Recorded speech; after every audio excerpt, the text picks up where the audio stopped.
Salut, c'est Val. Aujourd'hui, je vous parle de mes premières démarches en immigration pour venir étudier au Québec.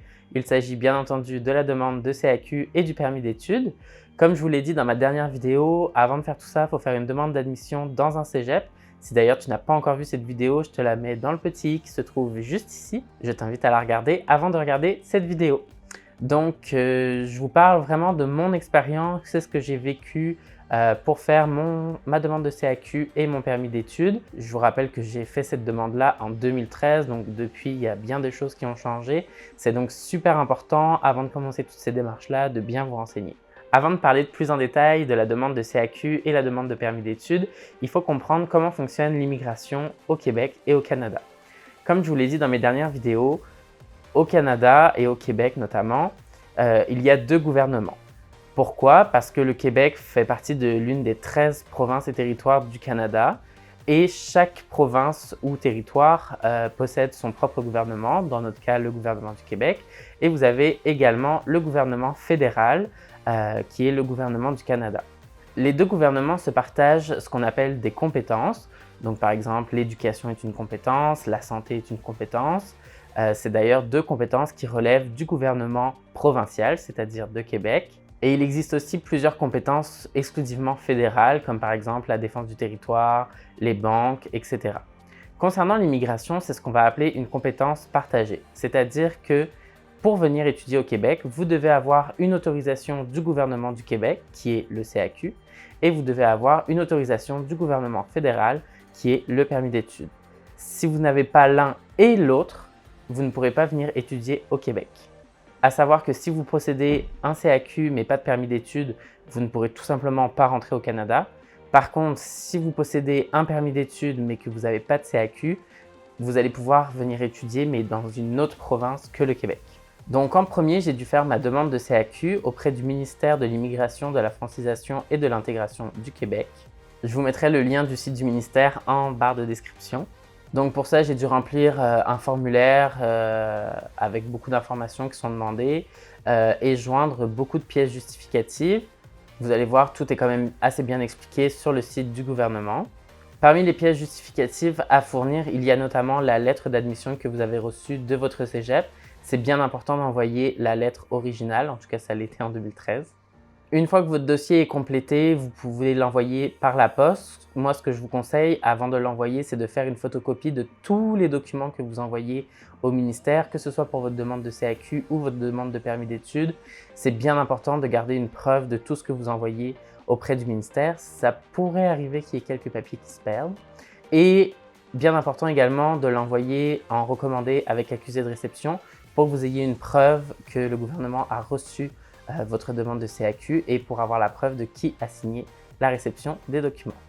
Donc une fois que votre CAQ a été accepté et que vous l'avez reçu, vous allez pouvoir faire comme moi votre demande de permis d'études auprès du ministère qui s'appelle Immigration, Réfugiés et Citoyenneté Canada, autrement dit IRCC, c'est souvent comme ça qu'on l'appelle.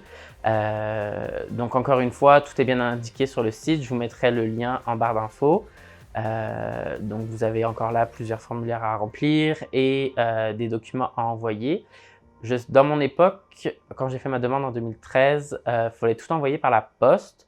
Je sais que quand j'ai renouvelé mon permis d'études, parce que j'ai dû prolonger mes études au Canada, ça se faisait électroniquement, mais je ne sais pas si c'est le cas pour la première demande, donc bien important de bien vous renseigner. Encore une fois, faites une copie de tout ce que vous envoyez et si vous devez l'envoyer par la poste, envoyez-le en recommandé avec accusé de réception, c'est bien important.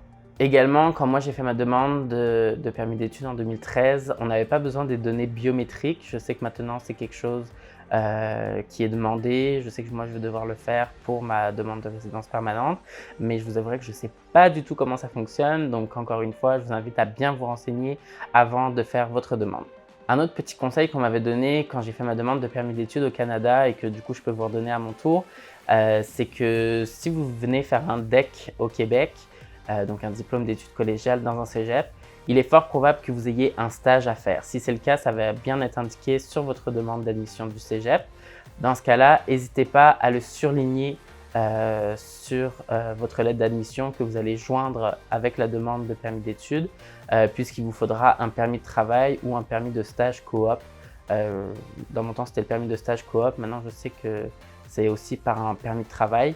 Donc, bien important de le surligner sur votre demande d'admission pour que l'agent d'Immigration Canada qui va analyser votre demande puisse vous délivrer en même temps un permis de travail. Il y a peut-être une ou deux cases à cocher sur la demande, donc bien important de lire tout ça bien attentivement.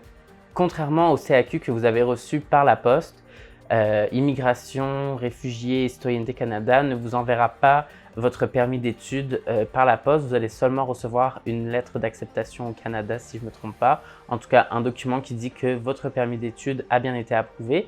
Et c'est uniquement lorsque vous arriverez à Montréal que, dans le fond, le service d'immigration à l'aéroport vous délivrera votre permis d'études et votre permis de travail, si c'est le cas.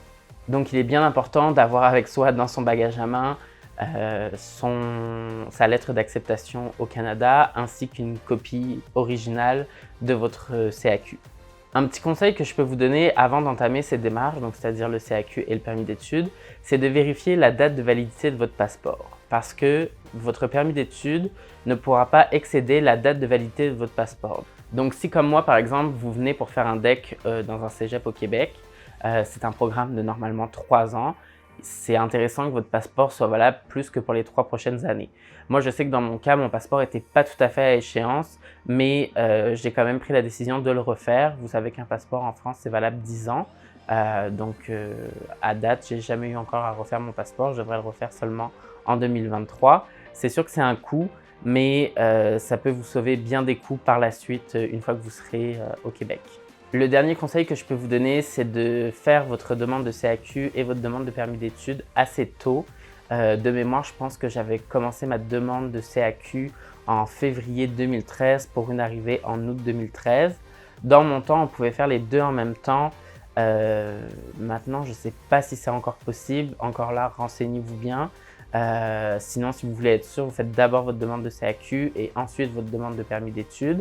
En commençant en février pour une arrivée en août, vous avez largement le temps, mais bien important de vous y prendre à l'avance pour ne pas avoir de mauvaises surprises et pourquoi pas décaler votre arrivée de 6 mois au Québec.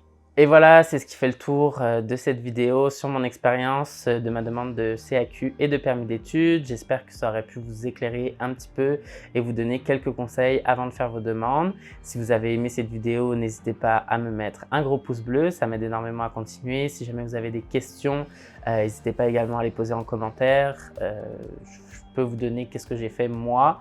Par contre, c'est sûr que si vous voulez parler à un professionnel de l'immigration, je vous conseille de vous tourner vers des avocats ou des choses comme ça, mais dans ce cas-là, ça peut être un petit peu plus dispendieux. À savoir que les experts en immigration au Canada, c'est réglementé, ils doivent être certifiés par le barreau du Canada, de mémoire, quelque chose comme ça. Donc, avant de payer quelqu'un pour faire vos papiers d'immigration, renseignez-vous bien s'il est accrédité pour faire cela. Vous pouvez également me suivre sur Instagram, je vous mets le lien juste ici. Moi, je vous dis à dimanche prochain pour une nouvelle vidéo. Si vous n'êtes toujours pas abonné, n'hésitez pas à vous abonner et à activer la cloche pour recevoir une notification lorsque je sortirai ma prochaine vidéo. Et surtout, n'oubliez pas, dans la vie, il vaut mieux avoir des remords que des regrets, alors lancez-vous!